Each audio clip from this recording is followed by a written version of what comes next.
ተንኮለኛ ግን አትኑ። እንደ በሞቴ ተንኮለኛ ሰው አይድንም። አደራችሁን ተንኮለኛ አትኑ። ተንኮል ማለት የሰውን ሰው ወደ አንተ ሊያቅፍ ሲመጣ አንተ መንገድ ላይ ገብቶ የሚሞትበትን ጉድጓድ ቆፍረ አፈር አልብሰ መጠበቅ። እኔ ዓመት እስከ ዓመት ድንግል ማርያም እያልኩ የምሰብከው ምን ቸግሮን ነው?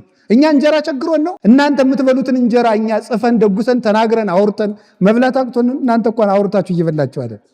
ሰውን ወደ ክርስቶስ ነው መውሰድ ያለባችሁ። ወደ መጠጥ አትውሰዱ ሰውን እና አንዳንድ እንበል እያላችሁ አትውሰዱ። አንዳንድ እያላችሁ ነው በዚያው ጠፍታችሁ የምትቀሩት። ላወቀበት ሰው ቤቱም ሰማይ ነው፣ ቤቱ መንግስተ ሰማያት ነው። ያላወቀበት ሰው ደግሞ ቤተክርስቲያን ውስጥ ሆኖም ሲሆን ይገባል። ቤትንም መንግስተ ሰማያት ማድረግ ይቻላል። የቅዱስ ሚካኤል ድርሳን ስትደግሙ ቤታችሁ ሰማይ ይሆናል። ክርስቶስ ሲፈርድ ስለማናየው በክርስቶስ ዳኝነት ፊት ቆመን እዚህ እንቀልዳለን። ክርስቶስ እኮ እዚህ ያለ ዘመዶች፣ ሩቅ እንዳይመስላችሁ። የሆነ አባታችን ወይ በሰማይ የምትኖር ስምህ ይቀደስ ስንለው ጊዜ እዚያ ላይ አይቆሞ እኛን እንደዚህ ዘቅዘቅ ቀርቆ እነዚህ ልጆች እያለ የሚያይን መሰላችሁ? አግኝተ ቤተክርስቲያን ስትመጡ ታገኙታላችሁ። ለምንድን ነው ታዲያ ለእያንዳንዳችን እየተገለጠ ደህና ነህ ገብረ ሥላሴ፣ ደህና ነሽ ወለተ ሥላሴ የማይለን? ኩራታችን ስለማያስቀምጥ።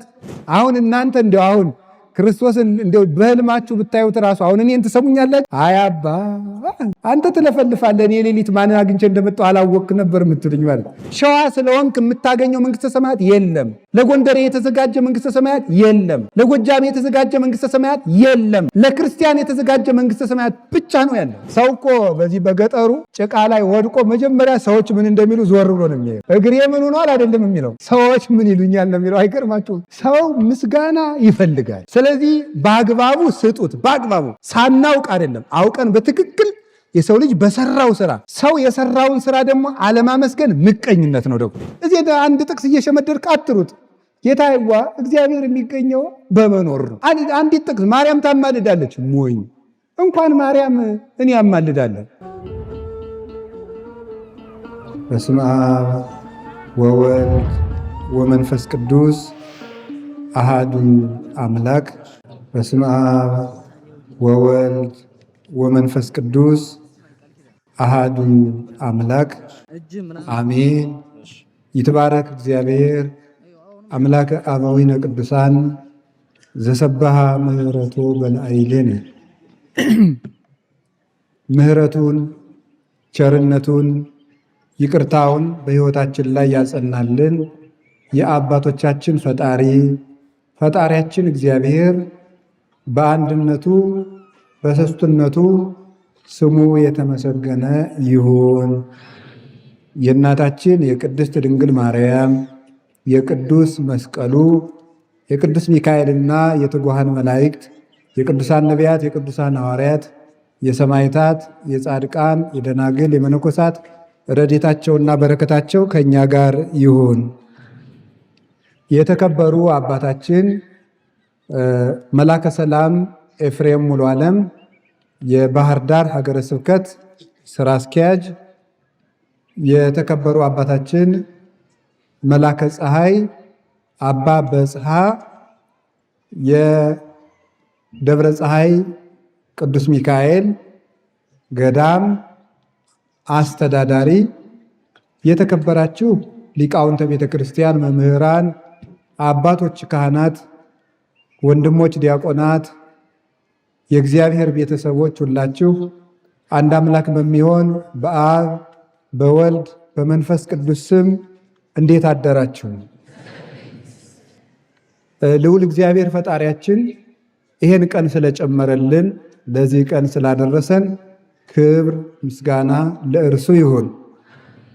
በመካከላችን ተገኝቶ እንዲያስተምረን ቅዱስ ፈቃዱ ይሁንልን።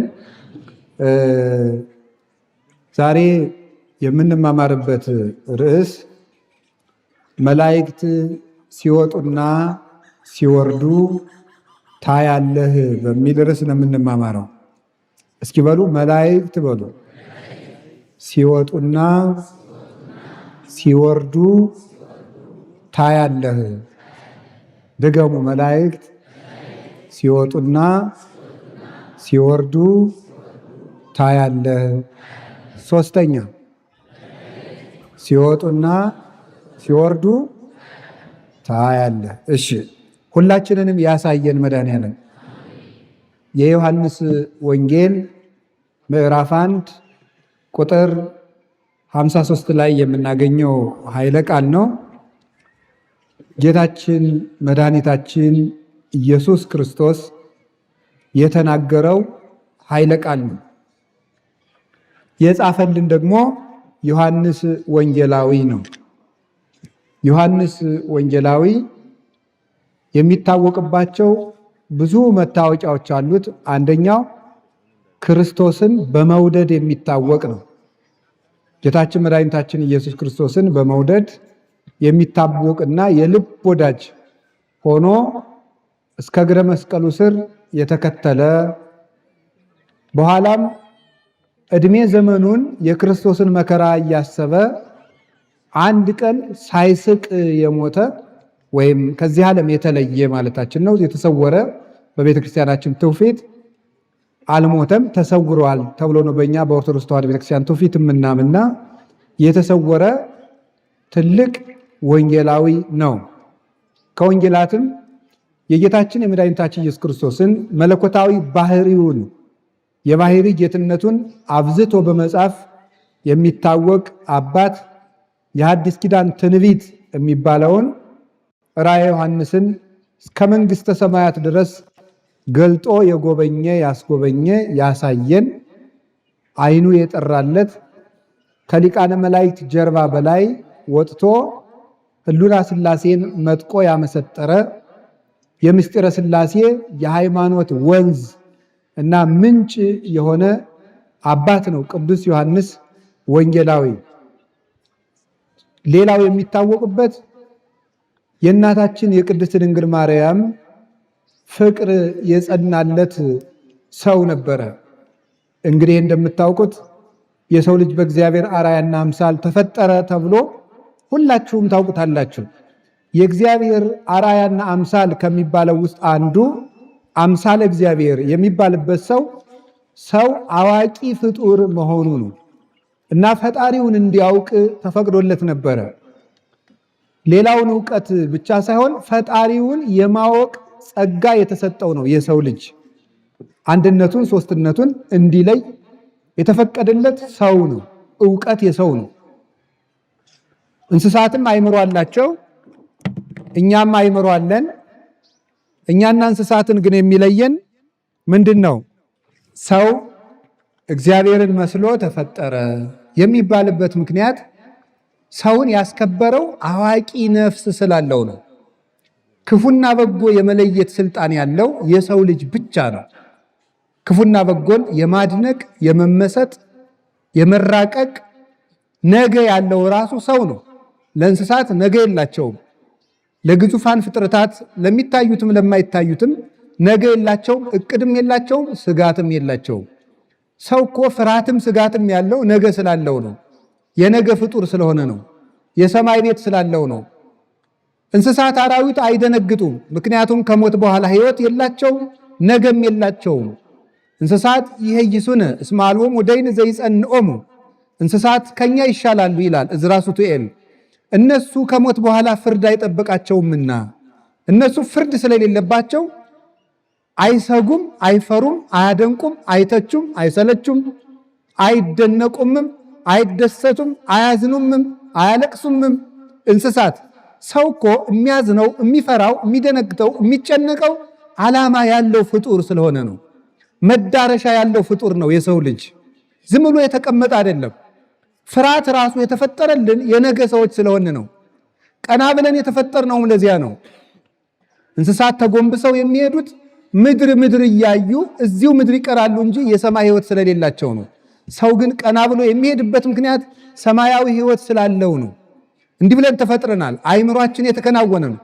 ክብራ ለነፍስ ነባቢት አእምሮ ማር ይስሐቅ የተባለ አባት ሲናገር የሰው ልጅ ነፍስ፣ የአዋቂት ነፍስ፣ የነባቢት ነፍስ ክብሯ ዕውቀት ነው።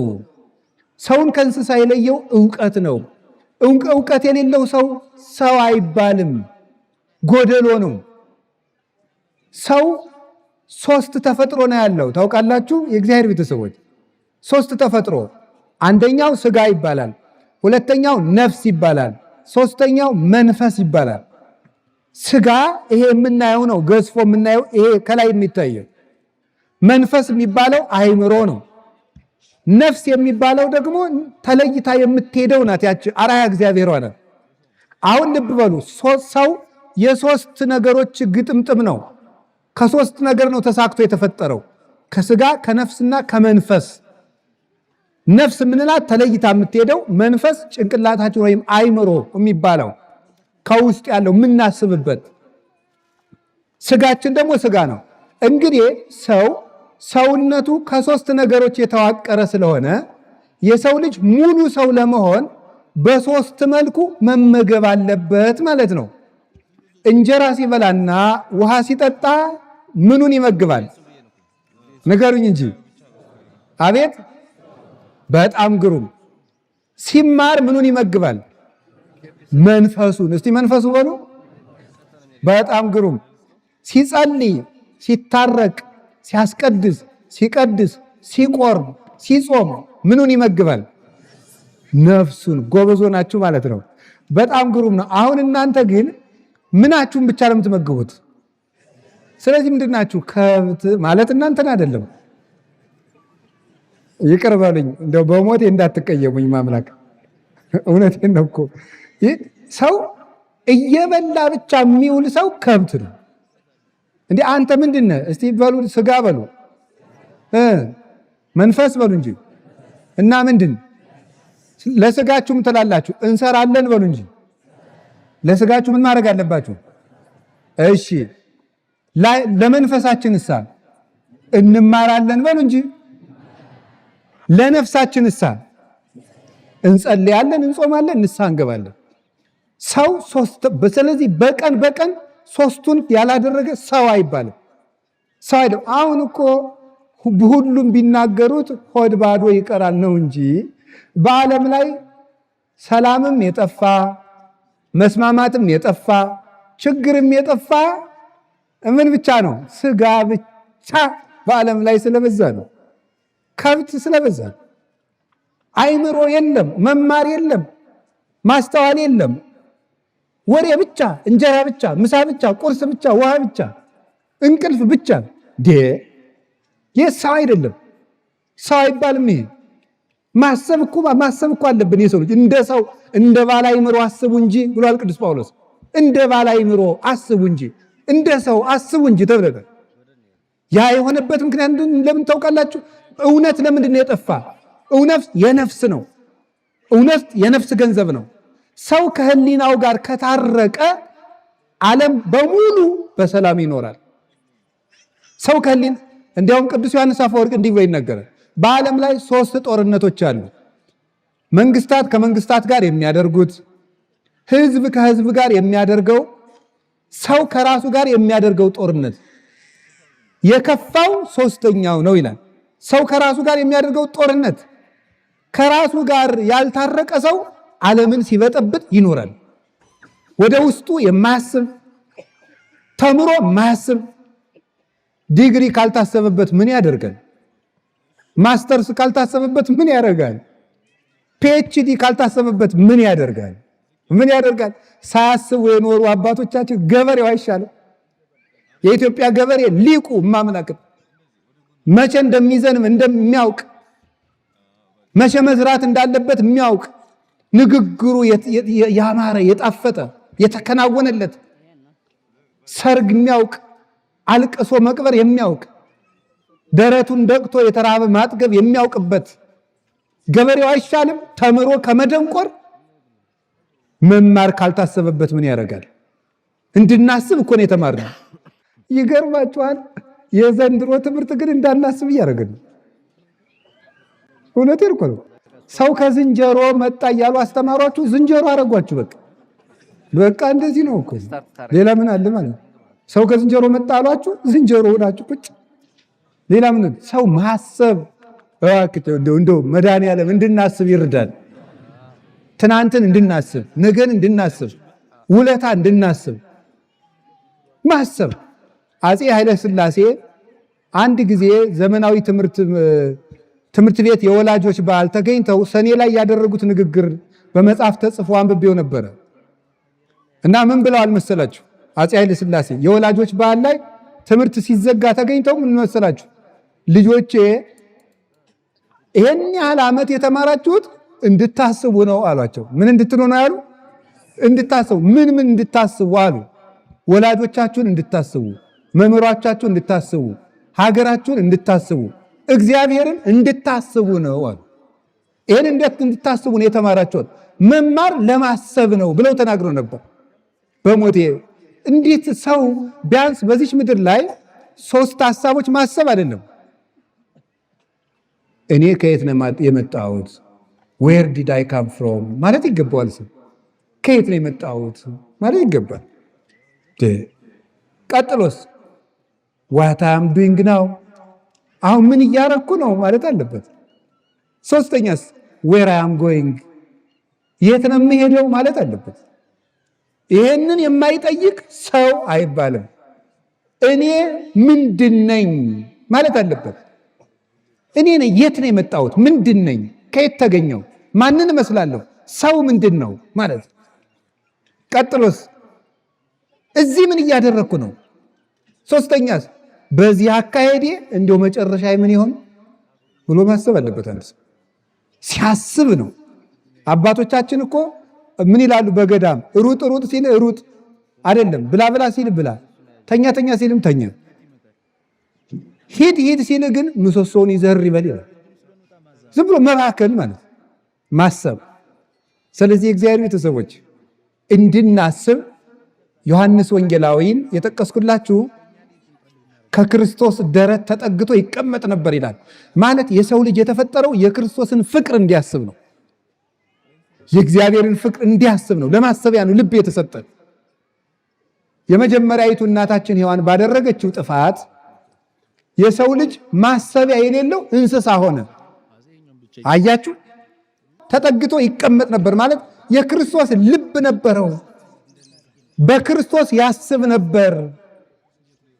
አንደኛ ቆሮንቶስ ምዕራፍ 2 ላይ ቅዱስ ጳውሎስ እኛ ግን የክርስቶስ ልብ አለን ይላል። የክርስቶስ ልብ አለን፣ በክርስቶስ ነው የምናስበው ማለት ነው።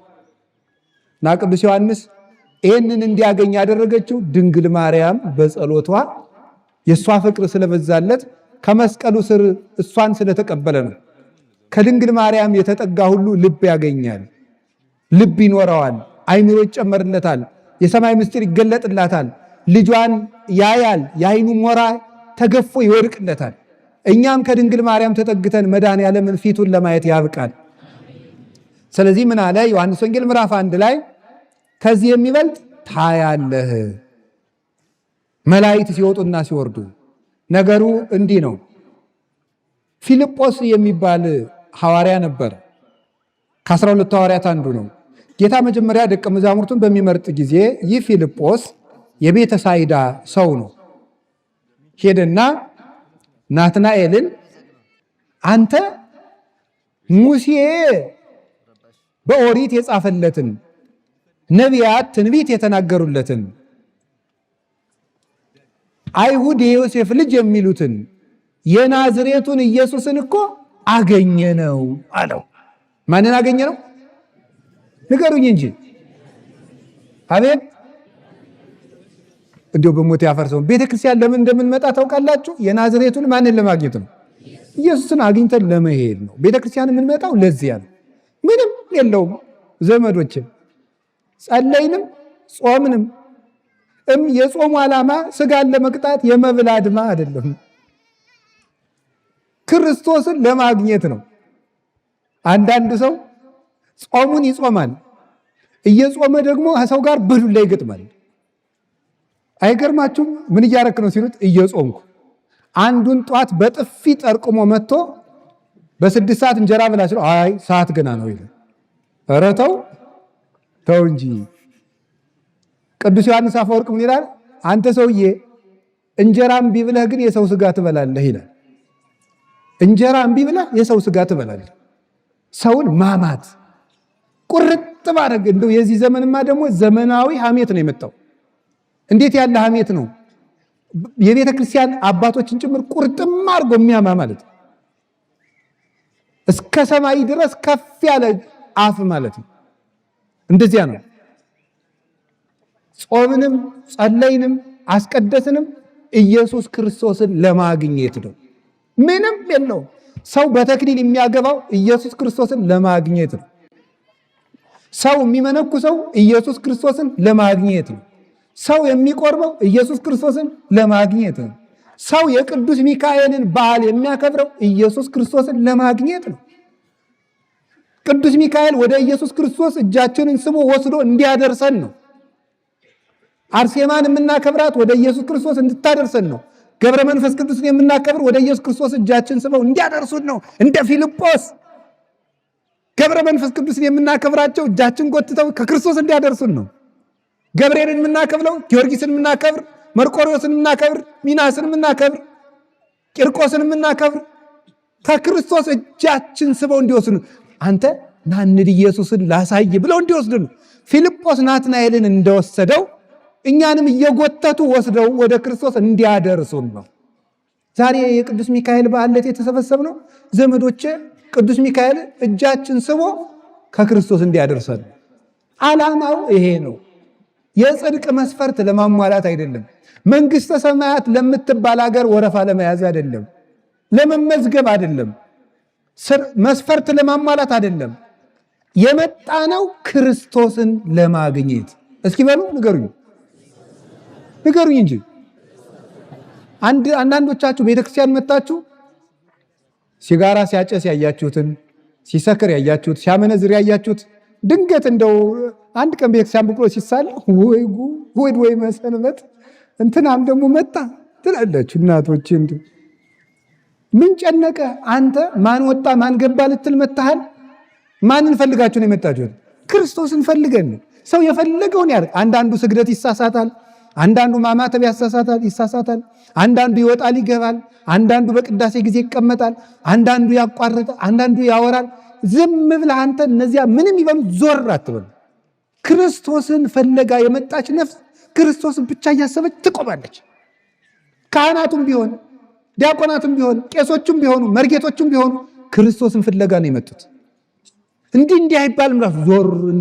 ዞር አይባልም። ቤተክርስቲያኑ ክርስቶስን ፍለጋ ነው። ወሬ አይወራም። ስልካችሁንም ዘግታችሁት ነው ሄሎ ቅዳሴ ላይ ነኝ የረተው እንዲህ ያለ ቅዳሴ አለ እንዴ? ቅዳሴ ላይ ነኝ ጥጋባችሁ እኮ። አሁን እንዲያው እስኪ ፍርድ ቤት ቆማችሁ አያርግባችሁ፣ ግን መድኃኒዓለም ከክስ አያድርሳችሁ። እንዲያው ፍርድ ቤት ግን ቆማችሁ እያናገራችሁ ስልካችሁን አውጣችሁ ሄሎ ጓደኛዬ ፍርድ ቤት ላይ ነኝ ትላለህ። በፖሊስ ጆሮህን ብሎ እንደሚያሳስር ስለምታውቅ እዚያማ እውነት ነው ክቡር ፍርድ ቤት፣ እውነት ነው ክቡር ፍርድ ቤት፣ እውነት ነው ክቡር ፍርድ ቤት ነው የምትል እዚያማ ማለት ነው። እዚያ እንደዚህ ነው። እኛ እዚህ ግን ክርስቶስ ሲፈርድ ስለማናየው በክርስቶስ ዳኝነት ፊት ቆመን እዚህ እንቀልዳለን።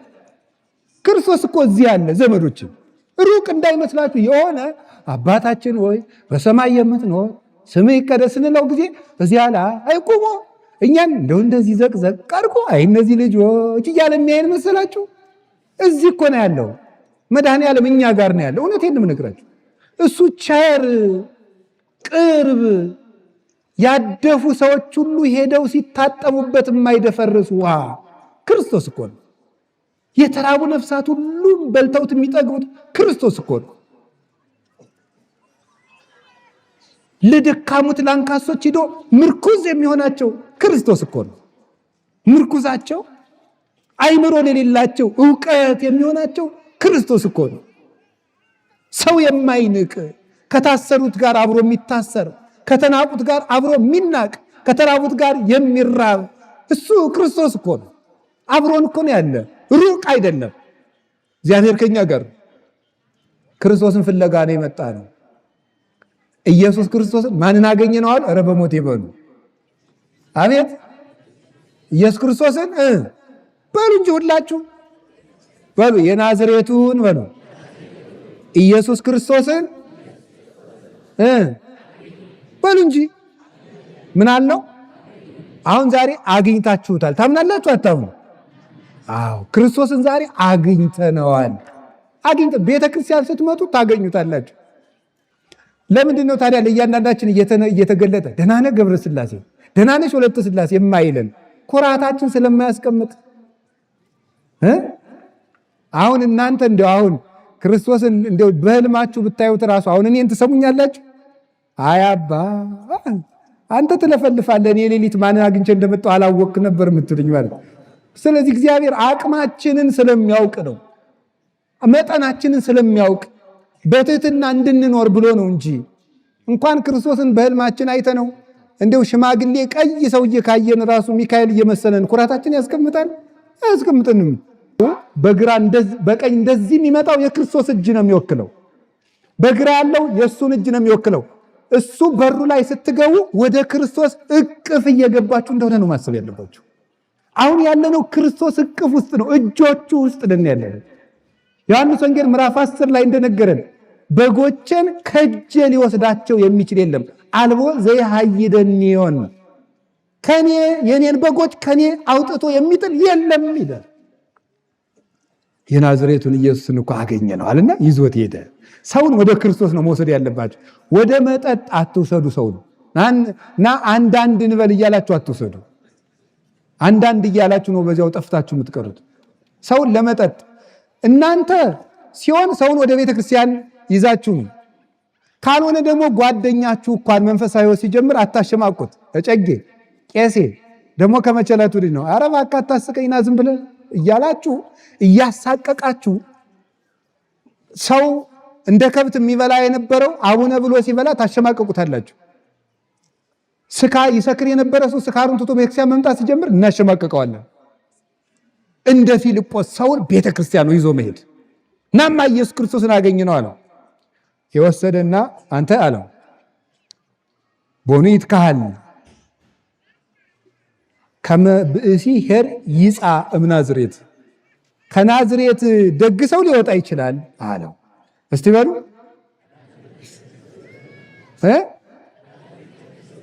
ከናዝሬት ደግ ሰው ሊወጣ ይችላል አለው።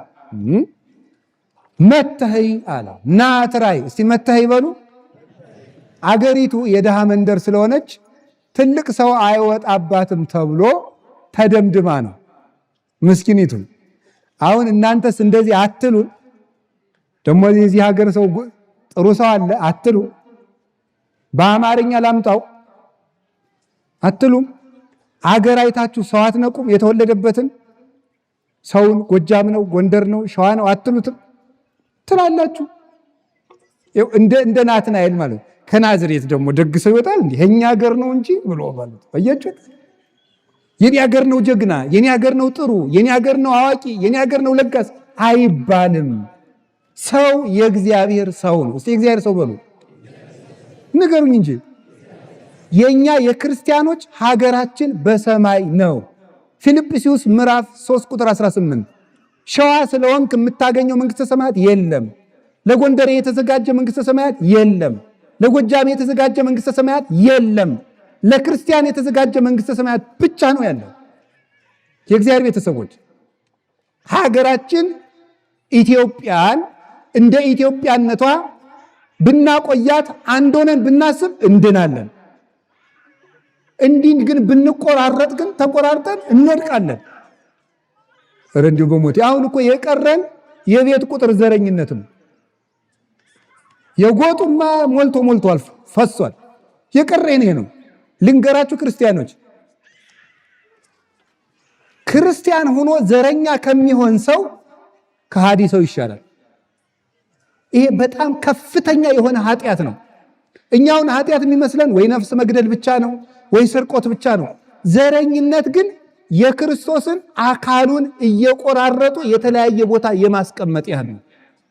ታውቃላችሁ? እስቲ አንድን ሰውዬ ወዳለሁ እያላችሁ ቀኝ እጁን ቁረጡና ሌላ ቦታ አስቀምጡት።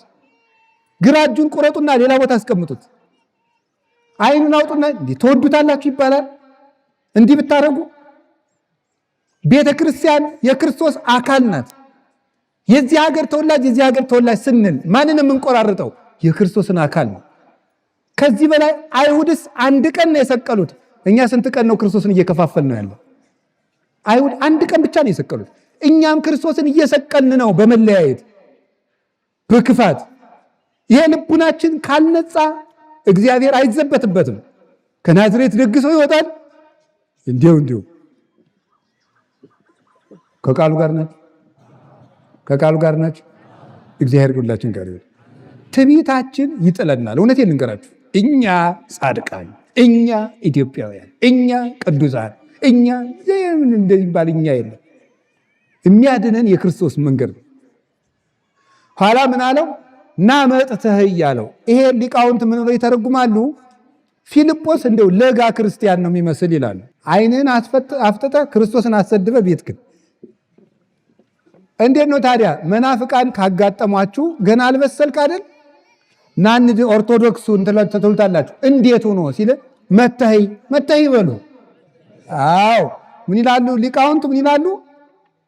ፊልጶስ ማስረዳት ቢያቅተው ምን አላለ? እስኪ መተህ ይበሉ። ማርያም ታማልዳለች ብላችሁ ትናገራላችኋል። እንዴት ሆኖ መልሱ እናንተ ንገሩኝ እንጂ። አዎ ቅዱስ ሚካኤል ያማልዳል። እንዴት ሆኖ ሲላችሁ መልሳችሁ ምንድን ነው? መተህ ና እስቲ እዚህ ቅዱስ ሚካኤል ድርሳኑን ድገምና አለማማለዱ ነው። አንተ ሞኝ ብትሉት ይመጣል። አሁን ተክለ ሃይማኖት ያማልዳሉ፣ ጊዮርጊስ ያማልዳል። አዎ እንዴት ሆኖ ሁላችሁ አንድ ጊዜ በሉ መተህ እመቤቴን እኔ ራሴ ያሳያችሁ የለ ማለት እኔ አቡነ ተክለ ሃይማኖት ያደረጉልኝ ብነግራችሁ፣ ቅዱስ ጊዮርጊስ ያደረገልኝ ብነግራችሁ፣ እግዚአብሔር በፊቴ ቆሞ በሚፈርድብኝ በእግዚአብሔር ፊት ነው የምናገረው። ቅዱስ መርቆሬዎስ ያደረገልኝን፣ ቅዱስ ቂርቆስ ያደረገልኝን፣ አቡነ ገብረ መንፈስ ቅዱስ ያደረጉልኝ በትክክል ነው። ቅድስት አርሴማ ያደረገችልኝን መታችሁ እዩ። እናንተ ሞክሩት። መታይ ክርስትና የተፈተነ ነው በእውነት ማለት ነው። የተፈተነ የታወቀ የተረዳ ነው። እውነቴን ነው የምነግራችሁ። ከቃሉ ጋር ናችሁ። አሁን አንድ ሰው ነው የነገረኝ። ሌባ ከግቢው ገብቶ ጧት ከግቢው ውስጥ ቆሞ ተገኘ። ምን ሆነ ነው ያልወጣ ሲባል ሰውየው ለካ ከቤተክርስቲያኑ ግቢ አንድ የቅዱሳን ስዕል ሰቅሏል። እኒህ ሰውዬ አልሰደኝ ብለው ነው ያለ ሌባው ማለት አላንቀሳቀሰኝ ብለው። አሁን ድረስ ይደረጋል። ሁላችን ተፈውሰናል በቅዱሳን ጸበል። እኔ ራሴ እግሬን እጄን እያመመኝ ያየሁትን ነው። እኔ ታዲያ ምን ፈልጌ ነው እዚህ ውስጥ ተክለ ሃይማኖት ገብረ መንፈስ ቅዱስ ሚካኤል ምልን ምን ብዬ ነው እንዴው? ሌላው ብቀር እንጀራ ቸግሮኝ ነው እንዴ? ምን ብለን ነው ታዲያ እኛ ምን እዚህ ውስጥ እኔ ዓመት እስከ ዓመት ድንግል ማርያም እያልኩ የምሰብከው ምን ቸግሮን ነው? እኛ እንጀራ ቸግሮን ነው? እናንተ የምትበሉትን እንጀራ እኛ ጽፈን ደጉሰን ተናግረን አውርተን መብላት አቅቶን እናንተ እንኳን አውርታችሁ እየበላችሁ አይደል?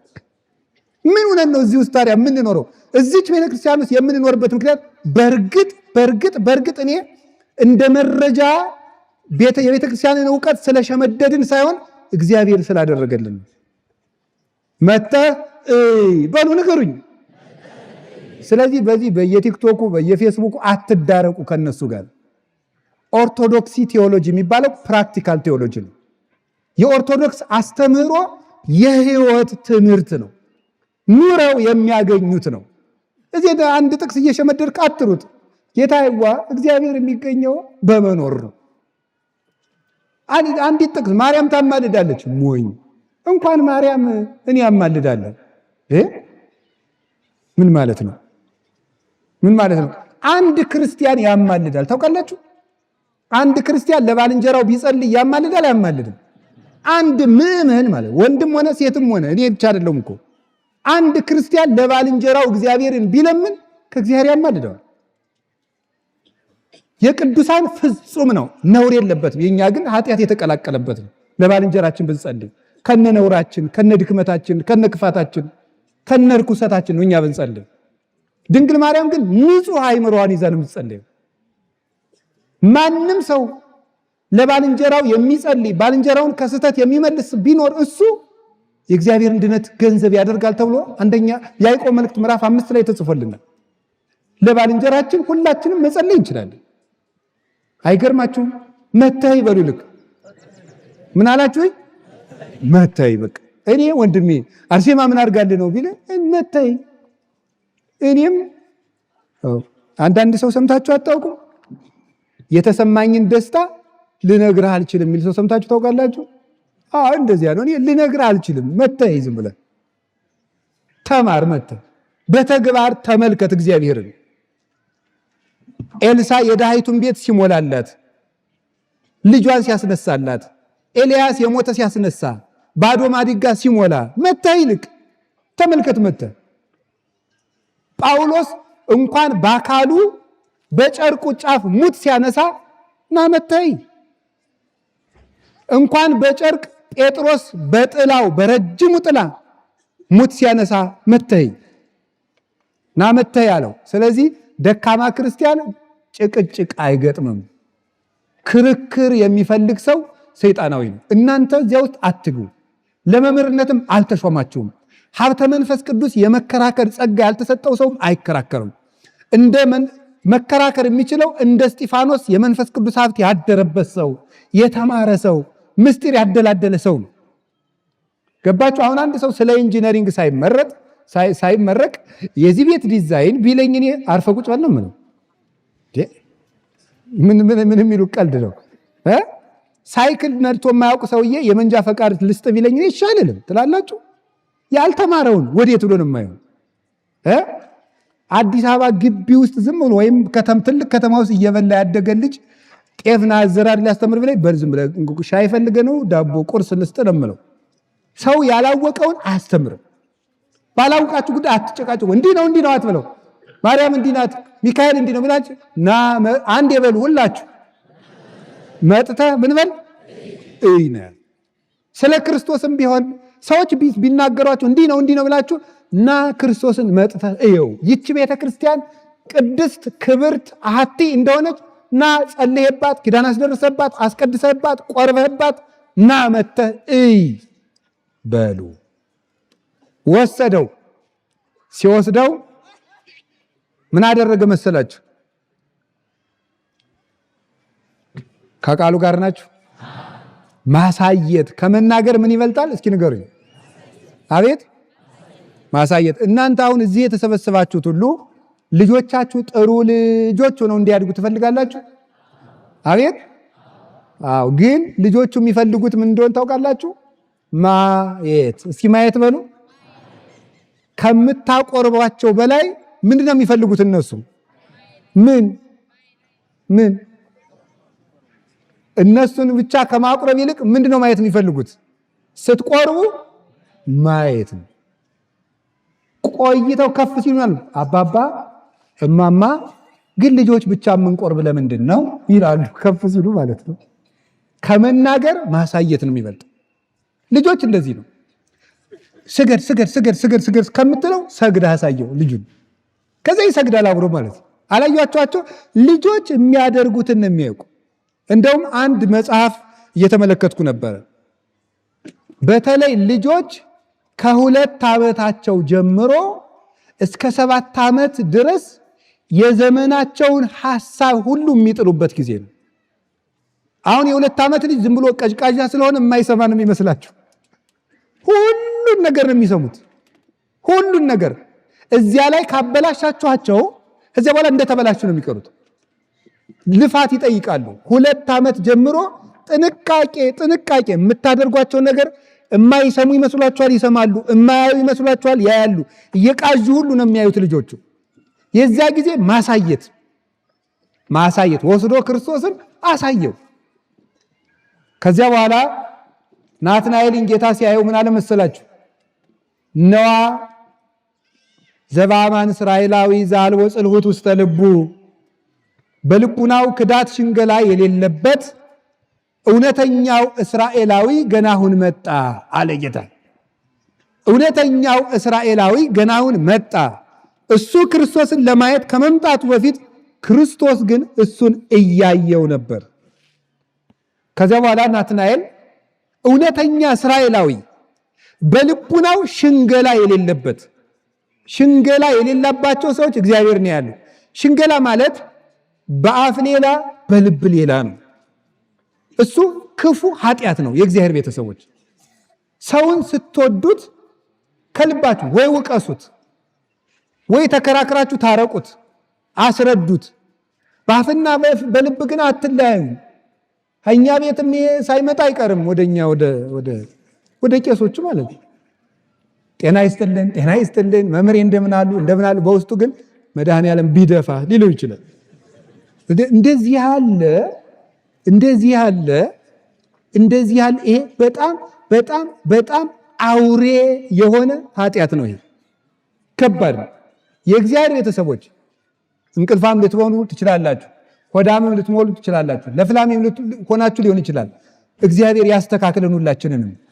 ተንኮለኛ ግን አትሁኑ። እንደ በሞቴ ተንኮለኛ ሰው አይድንም። አደራችሁን ተንኮለኛ አትሁኑ። ተንኮል ማለት የሰውን ሰው ወደ አንተ ሊያቅፍ ሲመጣ አንተ መንገድ ላይ ገብቶ የሚሞትበትን ጉድጓድ ቆፍረ አፈር አልብሰ መጠበቅ ነው። እንደዚህ ያለ አትሁኑ። በላይም በውጭም አንድ ሁኑ። ዛሬ በአዲስ ኪዳን ሸፍኖልን ነው እንጂ ባልና ሚስት መኝታቸው ላይ ከተማሙ አልጋው ላይ ለምጽ ወጥቶ ይገኝ ነበር። በውስጥ ከተማሙ ማለት ነው። ስለዚህ የእግዚአብሔር ሰዎች ሽንገላ አትያዙ። እግዚአብሔር የሚፈልገው ምንድነው? ንጹህ ልብ ነው የሚፈልገው። ሌላ ምንም አይፈልግም።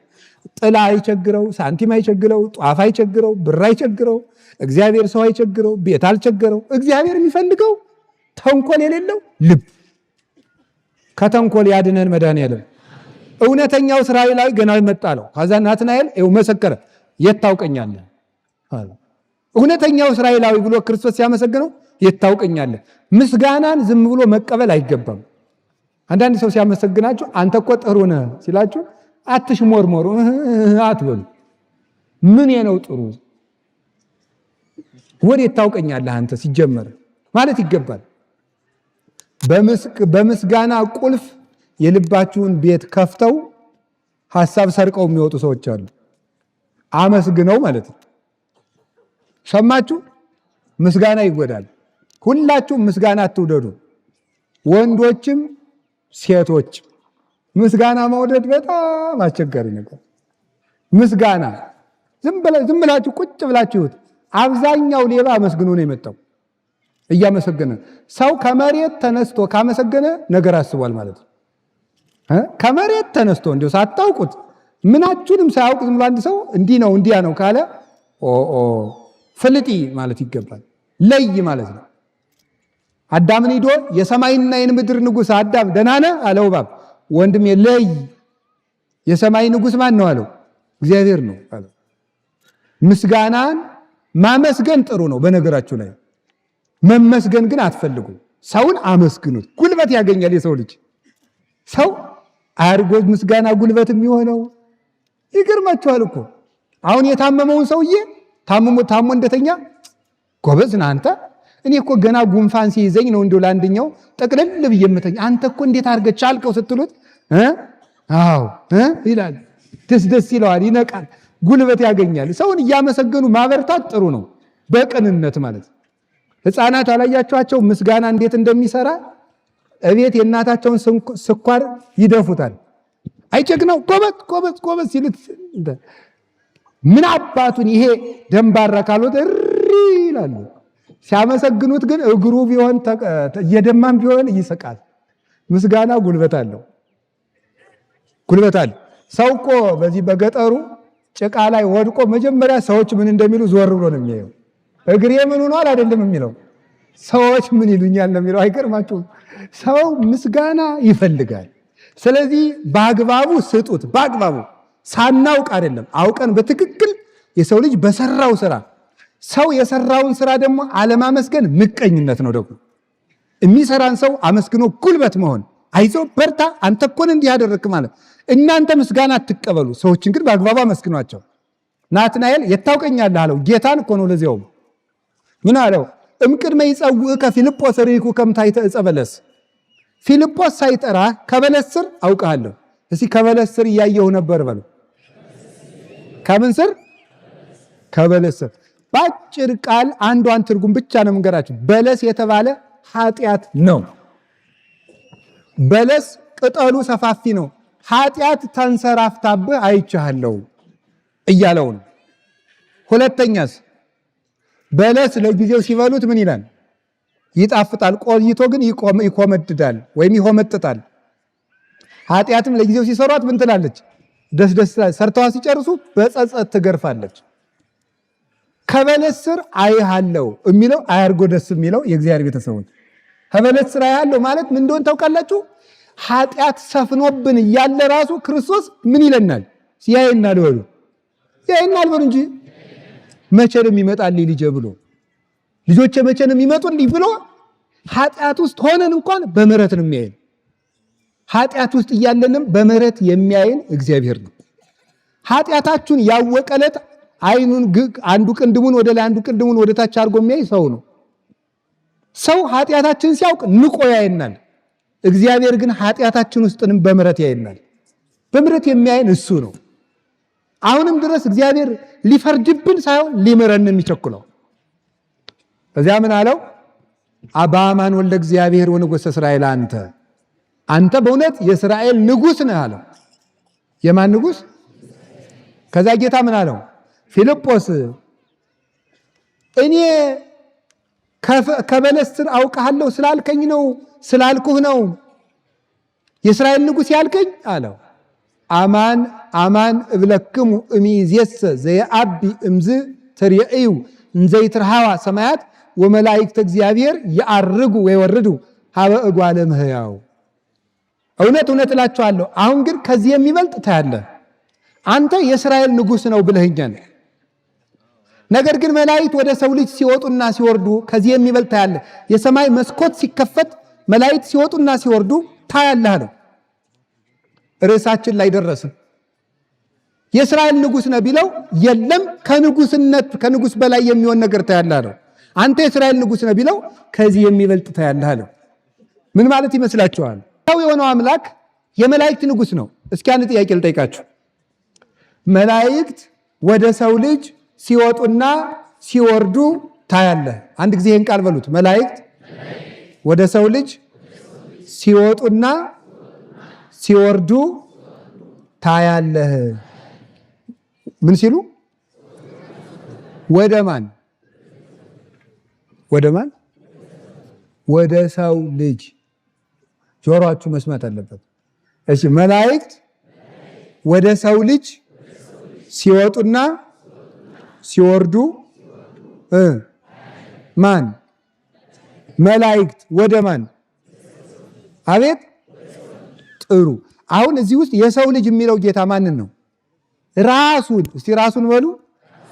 ክርስቶስ ራሱን የማን ልጅ እያለ ይጠራል? ጥሩ። ስለዚህ መላእክት ወዴት ነው ሲወጡና ሲወርዱ? አቤት እንግዲህ ትምህርቷ ትንሽ ጠጠር ልትል ስለሆነ ነው። 5 ደቂቃ ነው የምትጠጠረው። አይዟችሁ። ወደ ሰው ልጅ ሲወጡና ሲወርዱ የሰው ልጅ ያለው ጌታ ማንን ነው? አቤት። ምክንያቱም ራሱን ሁልጊዜ ጌታ ማን እያለ ያስተምረዋል? የሰው ልጅ። ከማን ስለተወለደ? አንድ ሐሳብ ልንገራችሁ። አሁን ገሊ አንድ ሰው መጥቶ እኔ የሰው ልጅ ነኝ ቢል እና ማን ምንድነው ብሏል አትሉትም? ለምሳሌ እኔ መጥቼ እኔ እኮ የሰው ልጅ ነኝ፣ አባቴ ሰው ነው፣ እናቴም ሰው ናቸው ብላችሁ እንዴ ማን የጥጃ ልጅ ነህ አትሉኝም? እናንተ እንዴ አትሉም ትላላችሁ። ሰው የሰው ልጅ ነኝ ቢል ይደነቃል አይደነቅም? አቤት። ክርስቶስ ግን የሰው ልጅ የሚለው ታዲያ ለምንድን ነው? አያችሁ፣ ሰው የሰው ልጅ ነኝ ቢል አይደነቅም እና የሰው ልጅ ነው። ክርስቶስ ግን የሰው ልጅ ነኝ ሲል ምን ማለቱ ነው? አሃ በፊት ምንድን ነው ማለት ነው? አምላክ አትሉም እንዴ? ምንድን ነው የሰው ልጅ ብሎ የሚጠራበት ምክንያት አምላክ ነኝ ግን ሰው ሆኜ የተወለድኩ ማለቱ ነው። አምላክ ነኝ ግን ምን ሆኜ የተወለድኩ ማለቱ ነው? ሰው ሆኜ የተወለድኩ ማለቱ ነው። አሁን ልብ በሉ። ጌታችን ኢየሱስ ክርስቶስ ይህንን ሲናገር የት ውስጥ ነው? ገሊላ ውስጥ ነው። ኢየሩሳሌም ውስጥ፣ እስራኤል ውስጥ ነው። መሬት ላይ ተቀምጦ ነው።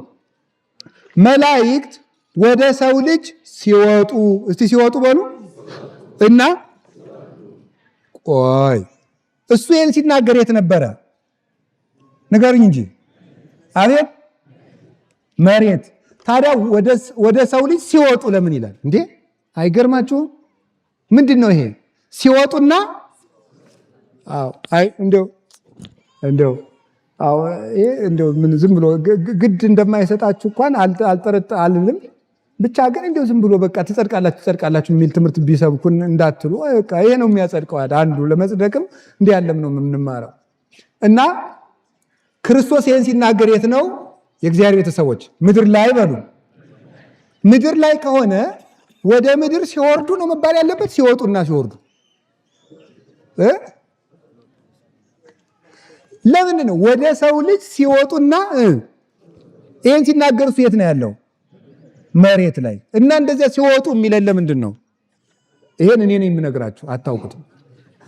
እሺ ምን ማለት መሰላችሁ? ቃል ሥጋ ሆነ በሉ ማለት ማን? አምላክ ከሰማይ ወርዶ ምን ሆነ? ሰው። ሰው ደግሞ ወይም ከድንግል ማርያም ቃል የለበሰው ሥጋ ደግሞ ከአምላክ ጋር ሲዋሃድ ምን ሆነ? አምላክ ሆነ በሉ እንጂ። ለምሳሌ ሁላችሁ ብረቱን እሳቱ ውስጥ ስትከቱት ምን ይሆናል? አቤት እሳት አይሆንም? ይሆናል። እሳት አይሆንም? በጣም ጥሩ። እሳቱ ደግሞ በብረቱ ልክ አይሆንም? ለምሳሌ ጠፍጣፋ ብረት ከሆነ ጠፍጣፋ እሳት ነው አይደል የሚታያችሁ? ከጋለ ማለት ነው። እሳቱ በምኑ ልክ ይሆናል? አቤት እሺ። ብረቱ ደግሞ ምን ይሆናል? እሳቱ ነው፣ ያቃጥላል አይደለም? በጣም ግሩም ነው። ስለዚህ እሳት የተባለ ማን ነው? ቃል። እስቲ ቃል በሉ። ወይም አምላክ ማለት ነው። አምላክ ምን ሆነ? እሳት ነው። እስቲ እሳት በሉ። እሱ ይኸውላችሁ እሳቱ በብረቱ ልክ ሆነ ማለት አምላክ የሰውን ቁመት ይዞ ምን አለ ነው? ተገለጠ በምድር ላይ። የሰውን ቁመት ይዞ ተገለጠ። የድንግል ማርያም ልጇ ሆኖ መጣ። በጣም ግሩም ነው። ብረቱ ደግሞ እሳት ሆኖ አቃጠለ ማለት ከድንግል ማርያም የለበሰው ሥጋ ደግሞ ምን ሆነ ማለት ነው? እሳተ መለኮትን ሆነ። በተአቅቦ ባለመለወጥ አምላክ ሆነ ማለት። ስለዚህ ልብ በሉ፣ ቃል በምድር በሥጋ ቁመት እንደተገኘ ሁሉ ሥጋ በቃል ቦታ የት አለ? ንገሩኝ እንጂ። ብረቱ በእሳቱ ብረቱ እሳቱን በብረቱ ልክ እንደሆነ ሁሉ አምላክ ሥጋን ለብሶ በሥጋ ምድር ሲገኝ ሥጋ ደግሞ መለኮትን ተዋህዶ በመለኮት ሀገር በሰማይ አለ። ክርስቶስ ምድር ላይ እንደቆመ የት አለ ማለት ነው? ስለዚህ ሰማይ ላይ አለ ማለት ነው። የምናመልከው ኢየሱስ ክርስቶስ ይህ ነው። ተዋህዶ ይሏቸዋል። ይሄ ነው ሃይማኖታችን። ምንድን ነው? ኦርቶዶክስ ተዋህዶ በሉ እንጂ። ኦርቶዶክስ ተዋህዶ ማለት ይሄ ነው። ክርስቶስ አጭር ቁመት ይዞ እዚህ ታየዋለህ። 3 ክንድ ከስንዝር ቁመቱ ነው። ሰማየ ሰማያትን ደግሞ አልፎ ሱራፌል፣ ኪሩቤል፣ መላእክት ወደ እሱ እየወጡ ቅዱስ ቅዱስ ቅዱስ እግዚአብሔር እያሉ እንደ ሻስ ሲነጠፉለት ይታያል። በምድር ላይ ደግሞ በአጭር ቁመት ይታያል። ተመልከቱ። እንዘሃሎ በመዝራዕተ እሙ በእናቱ ታቅፍ እቅፍ ሳለ ድንግል ማርያም እንደ ሕፃን ታቅፈው ሳለ ለሊሁ ይጽያን በመትከፈ ነፋሳት እሱ በነፋሳት ክንፍ ተጭኖ ይበራል፣ በኪሩቤል ይመሰገናል። ወደ ሰው ልጅ ሲወጡና ሲወርዱ በምድር ሥጋ ለብሶ ስለታየ ወደ ምድር ሊያገለግሉት ይመጣሉ። ሲወጡ ከመንበሩ ስር ሂደው ለመስገድ ይወጣሉ። ክርስቶስን ሥጋ ለብሶ ብታየው ተራ ሰው አይምሰልህ። መላእክት ወደ ላይ ወጥተው የሚገዙለት፣ ወደ ምድር መጥተውም የሚያገለግሉት፣ በምድርና በሰማይ የመላ በተዋሕዶ የተገለጠ እሱ እውነተኛው ንጉሳችን መድኃኒታችን ኢየሱስ ክርስቶስ ይህ ነው። ይህንን የናዝሬቱን ኢየሱስ ክርስቶስ አገኘ ነው ያለው። ለዚህ ነው። ከቃሉ ጋር ናችሁ? ከቃሉ ጋር ናችሁ? እንግዲህ መታህ ብሎት ነበር። እስቲ መታህ በሉ። አቤት። በጣም ጥሩ። ከናዝሬት ደግ ሰው ይወጣል? መልሱ፣ ንገሩኝ እንጂ። እሺ፣ ኢየሱስ ክርስቶስ ሲመጣ ናትናኤል ምን አለው? መታህ ተብሎ ተጠራ። መጣና ክርስቶስን አየው። አንተ ንጉሥ ነህ አለው። የለም መታህ ብሎ ጠርቶት አልነበረም? አንተ በንጉሥ ትደነቃለህ፣ ከንጉሥ በላይ ሆኜ ታየኛለህ አለው። ከንጉሥ በላይ ዳዊት ንጉሥ ነው፣ ሞቷል። ሰሎሞን ንጉሥ ነው፣ ሞቷል። ሳኦል ንጉሥ ነው፣ ሞቷል። የዚህ ዓለም ኃጢአተኞችስ ብዙ ናቸው። ናቡከደነጾር ሞቷል። ፈርዖን ሞቷል። ደጋግ ነገሥታት ሁሉ ሞተዋል። ሞትን ግን ድል ማድረግ የቻለ የለም። ክርስቶስ ግን ሞቷል። ሞትን ድል አድርጎ ተነስቷል። ከንጉሥ በላይ ሆኜ ታየኛለህ። እኔ ንጉሥ ብቻ አይደለሁም፣ የሕይወት ጌታ፣ የመላእክት ሁሉ ገዢ፣ የሰማይና የምድር ፈጣሪ ነኝ አለ። ነገሥታትም የማያደርጉትን ሕይወት የሚሰጠን ኢየሱስ ክርስቶስ ነው። ስለዚህ ይህን ነበር የገለጠለት። ከቃሉ ጋር ናችሁ? ከዚያ መች አየው ታዲያ? መታየ አለው። መላእክት ሲወጡና ሲወርዱ ያለው አሁን አላየም። መቼ አየ? ጌታ ከጥምቀት ሲመለስ መላእክት ሲያገለግሉት የማቴዎስ ወንጌል ምዕራፍ 4 ላይ እንደተጻፈ ከመስቀሉ ስር በዕለተ ዓርብ ላንተ ኃይል ይገባል፣ ለከ ኃይል ለከ ጽን ለከ ስብሐት እያሉ ሲሰግዱለት ሲያርግ ደግሞ የሐዋርያት ሥራ ምዕራፍ 1 ላይ ቀና ብለው እያዩ ጌታ ሲያርግ ሁለት መላእክት መጡና ይሄ የናዝሬቱ ኢየሱስ እንዲህ ሲያርግ እንዳያችሁት ተመልሶ ይመጣ ብለው መላእክት ሲወርዱ መልሰው ከሱ ጋር ተከትለው ወደ ሰማይ ሲያርጉ አየ። የሰማይ ደጅ ተከፈተ። ሃይማኖት የተመኙትን ያሳያል። ይዘገያል እንጂ ሳናየው አንቀርም። በጎ ነገር እናያለን። ግን አንድ ነገር ልንገራችሁ፣ ከተማ ያያችሁ አይታችኋል። ጥሩ ሀገር ያያችሁ፣ አሜሪካን ያያችሁ፣ ቻይናን ያያችሁ፣ ዱባይ ሄዳችሁ የተዝናናችሁ፣ ሲንጋፖርን ያያችሁ፣ አውሮፓም የሄዳችሁ፣ መካከለኛው ምስራቅም የሄዳችሁ፣ አውስትራሊያም የሄዳችሁ፣ እዚህ ሀገርም ጥሩ ሆቴል የተዝናናችሁ፣ አይ እንዲህ ያለው ሀገር አየሁት እኮ እምትሉ ሁሉ የለም ከዚህ ብታምኑ ግን ከዚህ የሚበልጥ ታያላችሁ። እነማንን? መላእክትን። እናንተ የሆነ ዘፋኝ አየን ብላችሁ ትደንቃላችሁ። በነገሩ ምዕመናን እናቴ ደስ ነው የምትሉት። እንደው እኛም ሰባኪም ስታገኙ ፎቶ እንነሳ፣ ዘፋኝም ስታነሱ ፎቶ እንነሳ። ጎበዞች እንደው እናቴ እንደው ሁሉም ላይ ነው የምትነሱት እናንተ ሁሉም ላይ ትነሳላችሁ። እንደው አረ እንደዚያ ናችሁ እኮ እናንተ ማለት እንደው ጥሩ ነገር አየሁ ያላችሁ ሁሉ ኧረ እምነት ከዚህ በላይ ያሳያል። አቡነ ዛሬ ታኅሳስ 12 ላይ ትምህርቴን እየጨረስኩ ነው። የአቡነ ሳሙኤል ዘዋልድባ ዕረፍታቸው ነው። ዋልድባን የሚያክል ገዳም ትልቁን ገዳማችን የኢትዮጵያ ገዳማት መመኪያ የሆነውን ገዳም ያቀኑት አቡነ ሳሙኤል ምድርን እንደ መሶብ ከፍ አድርገው ለጌታ ያስባረኩት ቅዳሴ ሲቀድሱ እናታችን ድንግል ማርያም መታ ነጭ ዕጣን ከቅዳሴው መሃል ያቀበለቻቸው እንቁ የሰጠቻቸው የእመቤታችን ምስጋና ሲጸልዩ ከምድር በላይ አንድ ክንድ ከፍ ብለው የሚታዩት የኢትዮጵያ ኮከብ አቡነ ሳሙኤል ዘዋልድባ ታኅሳስ 12 ላይ ዕረፍታቸው ነበር። ታዲያሳ ጌታችን ኢየሱስ ክርስቶስ መላእክት ሲወጡና ሲወርዱ ታያለህ ያለው ለሱ ብቻ አይደለም፣ በሱ ለሚያምኑ ጭምር ነው። ለማን ጭምር ነው? በሱ ለሚያምኑ ጭምር። አቡነ ሳሙኤል የሚካኤል ባልንጀራ ነበሩ። ቅዱስ ሚካኤል በቸገራቸው ጊዜ ሁሉ ከች ብሎ አብሯቸው ይጓዝ ነበር። 40 ቀን ሲጾሙ መጥቶ ይመራቸዋል። ወንዝ ሲሻገሩ መጽሐፋቸው በሙሉ ወንዙ ውስጥ ወድቆ በሌላ ቀን ሲመጡ ምንም ሳይሆን ተገኝተዋል።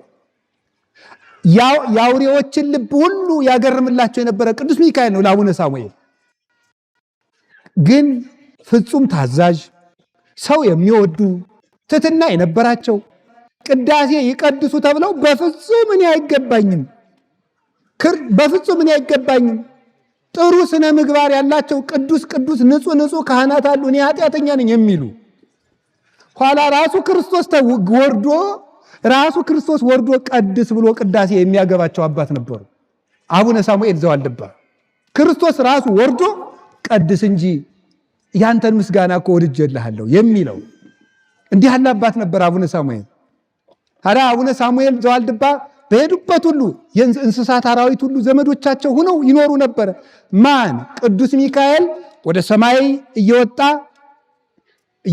የእግዚአብሔር ምሕረት ይዞላቸው ይመጣል። የአውሬውን ልብ ሁሉ ያለዝብላቸዋል። ነምሮቹ እሾህ ሲወጋቸው እግራቸውን አንከርፈው ወደ አቡነ ሳሙኤል ነበር የሚወጡ አውጣልኝ እያሉ። አንበሶቹ እሾህ ሲወጋቸው ወደ አቡነ ሳሙኤል እንዲህ አድርገው አምጥተው ይዘውት ይመጡ ነበር እሾህ አውጣልን ብለው። ከቅዱሳን መላእክት ጋር የተዛመደ ሰው ከአራዊት ጋር እንኳን መኖር ይችላል። መላእክት የተዛመዱት ሰው እንደዚህ ነው የሚሆነው። ቅዱስ ሚካኤል አቡነ ሳሙኤልን በዚህ መጠን ረድቷቸዋል። ይሄ ብቻ አይደለም። አቡነ ሳሙኤል ወደ ሰማይ እየወጡ ከሱራፌል ጋር ያጥኑ ነበረ። ማን ይዟቸው የሚመጣው? ቅዱስ ሚካኤል። አቡነ ሳሙኤል ሰው በምድር ትሑት ሲሆን የመላእክት ባልንጀራ ይሆናል። የመላእክት ባልንጀራ ሆኖ ያጥኑታል። ይሄንን ቅዱስ ሚካኤል እንግዲህ ይሄ ሶስተኛውን ሰማይ ወጥተው 7ኛው ሰማይ የሥላሴን መንበር አጥነው ይመለሱ ነበረ። ይሄ ማን ነው? የቅዱሳን መላእክት ረዳትነት። አንድ ነገር ብቻ ተናግሬ መልእክት አስተላልፌ ልጨርስ። ሰው ከቆየ መላእክትን ሰው ቤተክርስቲያን ውስጥ መላእክትን ያያል። የእግዚአብሔር ቤተሰቦች ድንቅ ነገር ያያችሁ ሁሉ እኛ ክርስቲያኖች በዚህ ዓለም በቴሌቪዥን በሚታይ ነገር ውስጥ እንድንደነቅ የተፈጠርን አይደለም። የመላእክትን መውጣት መውረድ እያየን እንድንደነቅ ነው። አይ ብናያቸው ደግሞ አድርገው ደስ የሚሉን መድኃኒዓለም ዓይናችን ይክፈተው። አባ ዮሐንስ አፂር የሚባል ሰው በጣም ተመስጦ የነበረው ሰው ነው እና መላእክትን ለማየት በቅቶ ስለነበረ ቅርጫት ያው መነኩሴ ሰርቶ እንዲበላ ስርዓት ያዛል። ታውቃላችሁ? መነኩሴን ራሱ ስንፍና አታስተምሩ። እሺ ስሩ ነው ማለት ስሩ ነው ማለት እንዲሰሩ ነው ማገዝ እንጂ ለአንድ ሰው አሳ መስጠት ለዕለት ጉርሱ ነው እንጂ ሁልጊዜ አሳ መስጠት አይገባም። መረብ ገዝቶ መስጠት ነው። አሳ አጥምድ ብሎ ማለት ነው እንጂ ሁልጊዜ አሳ መስጠት ሰውየው ማስነፍ ነው፣ እንዳይርበው ማድረግ ነው። ስለዚህ ቅርጫት እየሰራ ይበላል። ቅርጫት እየሰራ እየበላ ያችን ቅርጫት ሊሸጥ ገበያ ሄዶ ከገበያው መሃል ንጹህ ሰው ስለነበረ መላእክት ሲወጡ ሲወርዱ ያያል። አይገርማችሁ? ከገበያው መሃል ማለት ገበያ መሃል ላወቀበት ሰው ገበያ መሃል መልአክ ያያል። ያላወቀበት ሰው ደግሞ ቤተክርስቲያንም አይኑ ታውሮ ይሄዳል። በነገር ታውሮ መላእክትን ያያቸው ነበር። ኋላ ባለ ቅርጫት ስንት ነው? ሚካኤልን ያቢ ወሚመ ገብርኤል ሚካኤል ይበልጣል ወይስ ገብርኤል ይላል። ባለ ቅርጫት ዋጋ ነገር ሚካኤል ነው ገብርኤል ነው የሚበልጠው ይላል። ምንድነው የሰው ያብዷል? እኔ ቅርጫት ነው የጠየቅኩ። ቅርጫት ስንት ነው? ሚካኤል ነው ገብርኤል ነው የሚበልጠው? ቀኑን ሙሉ እንደዚህ ያለ ቅርጫቱን ሳይሸጥ ቤቱን ሄደ። በመላእክት ፍቅር እንደዚህ የተደነቀ ማለት ነው። ሲወጡ ሲወርዱ እግዚአብሔርን ሲያመሰግኑ ፍቅራቸው መዓዛቸው ያንዱ መልአክ መዓዛ ብቻ ነፍስን ከስጋ የመለየት ኃይል ያለው ጣዕም ያለ ነው የመላእክት ማህበር። የነ ቅዱስ ሚካኤል ማህበር። ቅዱስ ሚካኤል ደግሞ ደግ ነው። ሳሩ እንኳን ያለ ጊዜው እንዳይነቀል የሚጸልይ መልአክ፣ ሳሩ ቅጠሉ ያለ ጊዜው እንዳይቆረጥ የሚጸልይ መዓዛ ያለው መልአክ ነው። ለቅድስት ክርስቶስ ላወቀበት ሰው ገበያ መሃል መላእክትን ማየት ይችላል። ያወቀበት ሰው ባለ ትዳር ሆኖ መላእክትን ማየት ይችላል። የግድ መነኩሴ መሆን አይጠበቅባችሁም። ቅድስት ክርስቶስ ሰምራ የ12 ልጆች እናቱና ትዳሯ ውስጥ እያለች ነበር ቅዱስ ሚካኤል በቀን አንዳንድ ህብስት ከሰማይ እያወረደ የሚመግባት እዚያው ባለ ትዳር እያለች። ላወቀበት ሰው ቤቱም ሰማይ ነው፣ ቤቱ መንግስተ ሰማያት ነው። ያላወቀበት ሰው ደግሞ ቤተክርስቲያን ውስጥ ሆኖም ሲኦል ይገባል። ቤትንም መንግስተ ሰማያት ማድረግ ይቻላል። የቅዱስ ሚካኤል ድርሳን ስትደግሙ ቤታችሁ ሰማይ ይሆናል። እግዚአብሔር በሚያውቀው አባታችን አቡነ ሳሙኤል ዘዋልድባ ሰማይ ድረስ እንዲያጥኑ ያደረጋቸው እግዚአብሔርን ተከትለው በፍጹም ትሕትና ስለሄዱ ነው። ትሕትና ያለው ሰው የሰማይ ደጅ ይከፈትለታል። እሱ ብቻ እንዳይመስላችሁ የእግዚአብሔር ቤተሰቦች፣ አቡነ ሳሙኤል ፍጹም ጻድቅ ናቸው። ፍጹም ጻድቅ። እንደኔና እንደናንተ ያለ ኃጢአተኛ ግን ሰማይ ይከፈትለታል? አዎ። ማን? ለምሳሌ ማርያም ግብፃዊት ኢየሩሳሌም ስትሄድ በጣም አመንዝራ ከመሆኗ የተነሳ ግብፅ ካሉ ወንዶች ጋር አመንዝራ ኢየሩሳሌም ሰው ለፋሲካ በዓል ሲሄድ እዚያ ደግሞ አንድ ወንድ አላጣም ብላ ሄደች። ሰው ሁሉ ሲገባ ግን ምን አደረገ? አንድ ኃይል ደጁ ላይ እንዳይትገባ ይገፋት ነበር። የእመቤታችን ስዕል ናት። አለቀሰች። የዛ ጊዜ ፍጹም አለቀሰች። ጌታ ሆይ የዛሬን አስገባኝ እንጂ አይደግመኝም አለች። እግዚአብሔር ችሎን ነው እንጂ እኛም እኮ መግባት የሚገባን አልነበረ። ደጅ ላይ መቅረት የነበረብን ሰዎች ነን። እኔም እናንተም ሁላችን በቸርነቱ ነው እንጂ የዛሬን እግዚአብሔር አስገባኝ፣ የዛሬን ተወኝ አይደግመኝም አለች። አለቀሰች፣ ገባች። የእግዚአብሔር ፍቅር ለካ እግዚአብሔር እኔንም ይቀበለኛል እንዴ፣ ለኔም የተከፈተ በር አለው እንዴ፣ ደስ አላት። ጌታ ከዚህ በኋላ ከዚህ ዓለም የምፈልገው ነገር የለም፣ ምን ላድርግ? ወደ በረሃ ሂጅ አለ። በረሃ ውስጥ ሄዳ 3 ዳቦዎችን ይዛ ብቻ ዘመኗን ስትጸልይ ከዚያ በኋላ መላእክት እየወረዱ የሚጋርዷት፣ መላእክት እጅና እጇን ይዘው በረዴት ከፍ አድርገዋት ከመሬት 1 ክንድ ከፍ ብላ ለመጸለይ በቃቻቻ መንዝራ ሰው በእግዚአብሔር ቸርነት። ከዚያ በኋላ ቢሄድ አባ ዞሲማስ ቢሄድ ከፍ ብሎ ሲጸልይ አያት። እሱ ንጹህ አባት ነው፣ ካህን ነው። እሷ ግን ከመንዝራነት ተመልሳ እሱ ከመሬቱ ነው፣ እሷ ከላይ ከፍ ብላ ስትጸልይ አያት። አረ እናቴ በጸሎት አስቢኝ አላት።